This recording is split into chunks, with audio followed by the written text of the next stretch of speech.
blog, thesimplehomeplace.com, and today I am going to be preserving a ton of apples. I'm going to be making some applesauce, maybe some apple butter. We'll see how it goes, but I thought I'd bring you along, so let's get started. Okay, this is what I'm working with. I have no idea how much this is. I don't know if it's a bushel or what it is, but we are going to make as much applesauce, apple butter, whatever as we can, and I'm super excited. So I'm gonna start off, I'm gonna get everything peeled and sliced, and then we'll move on from there. Okay, quick update. I just weighed these and I have about 24 pounds of apples. So that should give me quite a bit of product, I guess, if you wanna call it that. So I am super excited. I am going to talk you through the recipe that I'm gonna be using and all of that soon. But like I said, I'm gonna get these peeled and sliced, and yeah, then we'll get going. All right, so for this, I took about 10 pounds of apples. These are Cortland apples, and I washed them in some warm water. I didn't bother drying them. And then now I'm going to prepare a kind of a bath, if you will, for them. So I'm going to add a teaspoon of citric acid to a gallon of water. And this is just going to help them from browning as I'm slicing through them. So I'm just preparing this before I get to slicing.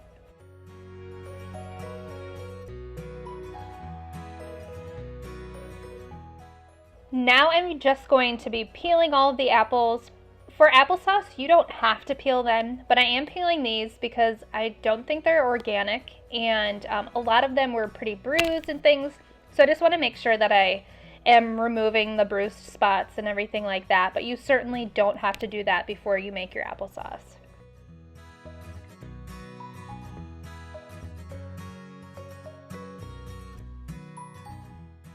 And now I'm going to get to chopping up the apples. I am just going to basically quarter them, get rid of that core.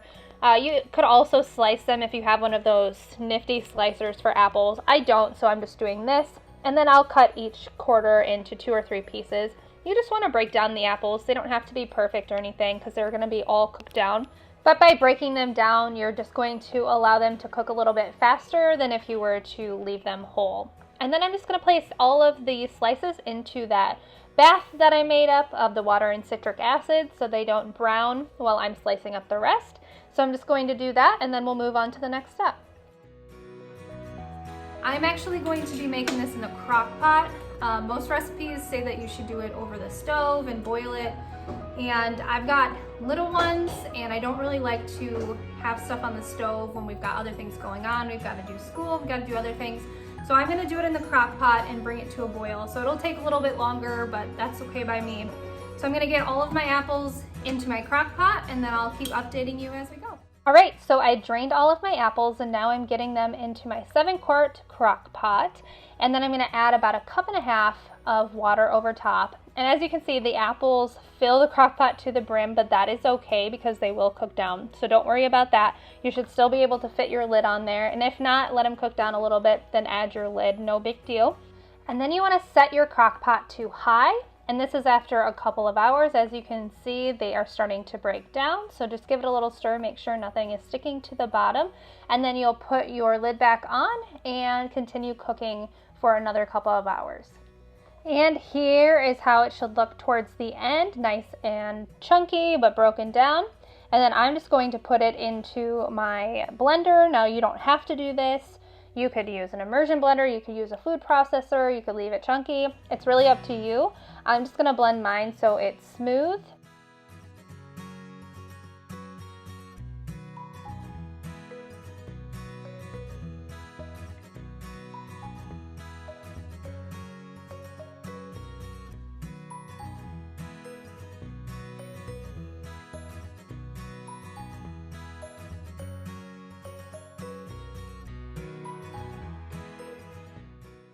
And here I am just going to add each pitcherful of applesauce into that stock pot that I used to soak the apples. That way I can make sure I get everything out of that crock pot and blended, and then I'm just adding it right back into the crock pot. Then I'm going to add about 1/4 cup of bottled lemon juice, and it's important that you use bottled if you're going to be canning your applesauce. Then I'm going to stir that in, get the lid back on, put it on high, and bring it to a boil. In the meantime, while I am waiting for my applesauce to come to a boil, I am going to get my water bath canner started, get it on the stove, get it boiling, and I'll also put my jars in there to sterilize. Now that my jars are sterilized, I'm going to get in my applesauce. And the trick to canning, you want your jars to be hot as well as the liquid or whatever you're putting inside. So my applesauce is still boiling, so I'm just getting it in there. I've got my little funnel there, and these are quart-sized jars. So with this batch, I got 3 quarts. Again, I didn't do all of those apples. I did about 10 of the 24 pounds of apples that I had, and that made 3 quarts for me with a little bit of extra left over to taste, which it tasted amazing.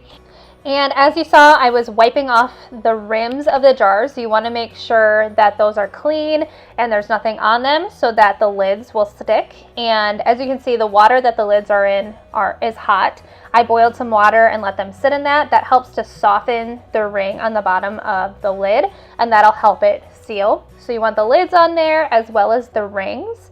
And then you're going to tighten the rings. You don't want to do it too tight, but just tight enough. And then I'm going to get them in the water bath canner. So I'm putting them in there, and then I will process these for 20 minutes since they are quart-sized jars.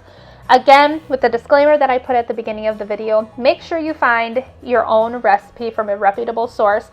I am just doing what I found, so don't take this as the gospel. Make sure that you find something that is reputable. Okay, it has been 20 minutes, so I'm going to carefully get those jars out of the water bath and sit them at room temperature. You will know when the jars seal, when you hear little tings, and you also, when you push on the lid, there won't be any give. It'll be solid, so you'll know that they're done then. Then you can enjoy your applesauce right away or store it, which is probably what you'll do since you can them up. And that's it. You have homemade applesauce. I hope that you enjoyed this video and enjoyed coming along with me canning applesauce. If you like this video and want to see more, make sure you like, subscribe, and click the notification bell so you know every time I upload a new video. Have a great day.